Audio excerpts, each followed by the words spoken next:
मटिया के सेनुरा महंग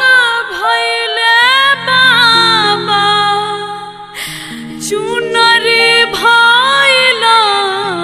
मोल है चुटकी भर सेनुरा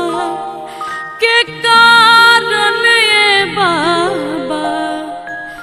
छोड़ी ले नगर